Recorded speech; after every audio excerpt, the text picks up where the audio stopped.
Hi everyone, Elliot here. Just a quick update from us. Lunarch's new game, The Artisan of Glimeth, is now live in Steam Next Fest, which means you can play the demo for this game as well as hundreds of other games on Steam. The demo has been received extremely well. We did the thing where you can actually create a separate Steam page for your demo so people can leave reviews for it. And we have over 100 reviews. They've come back 100% positive. So thank you so much to everybody who has reviewed the demo. We've been featured in Next Fest under adventure games, puzzle games, logic games, and that's been going great.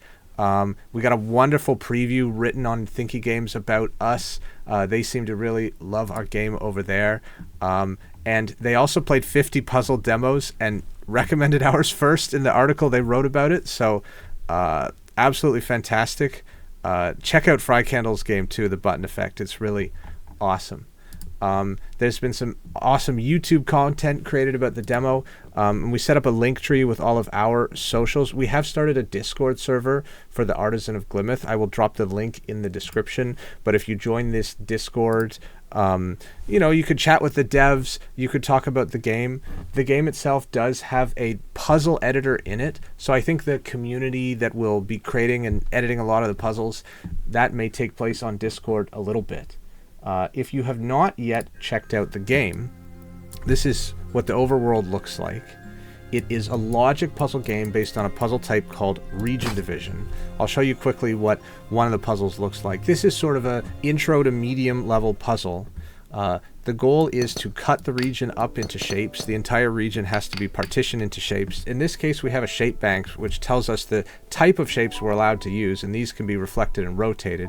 We also have additional rules that kind of modify the requirements of the level. In this case, there's a delta, which means that on the two sides of the delta, you have to have different shapes, which, because we have a shape bank with these two shapes, is going to be one domino and one of these little elbow pieces. And so we know that's going to have to be a domino. And we know, I'm going to use the colors here, we know that's going to have to be one of the elbow pieces, but we don't really know which way it's going to go. There's a lot of possibilities. And the way you solve these puzzles, you can sometimes guess your way through them, but they're designed to be solved with logic. So in this case, we're going to use this chain of deltas to conclude that, well, this one over here is going to be one of the elbows. The red is the elbows. This one over here is going to be one of the dominoes. This one's going to be one of the elbows. This is going to be a domino, elbow, domino, elbow. And once we have logicked the chain through, this being an elbow means it has to go there because there's no other way we can put it. And you could shift click to put in the borders. We can't have any singletons, so sometimes you'll draw in partial regions. Like this region has to escape, it has to go up, it has to form something bigger than a singleton. Similarly, this can't be a wall, so that has to escape, which means this one is going to have to be an elbow. This one's got to escape. We can't form a 3 in a row, so that's got to be a wall. So this one's got to come up. This one we know is a domino, so it's got to be that domino. This one we know is an elbow. It can't go straight, so it's got to turn left. And so on. You can kind of logic your way through the puzzle using these types of rules. And if you really like coloring the grid, you can sort of pick the ways in which you use colors. Now we get to the end. It's a little bit tricky, but the dominoes is how it comes together. I'm a little bit obsessed with the colors, so you can try and get the perfect shades if you like. There's lots of, like, we originally designed the colors as an annotation tool, and then we discovered that people love just the art of it.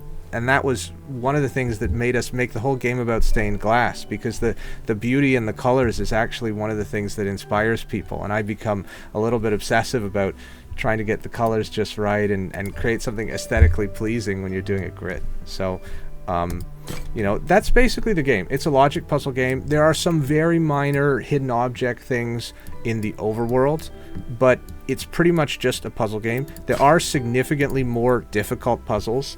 This is one of them. And they're not puzzles you need to guess your way through or really slog your way through. They just require more difficult logic.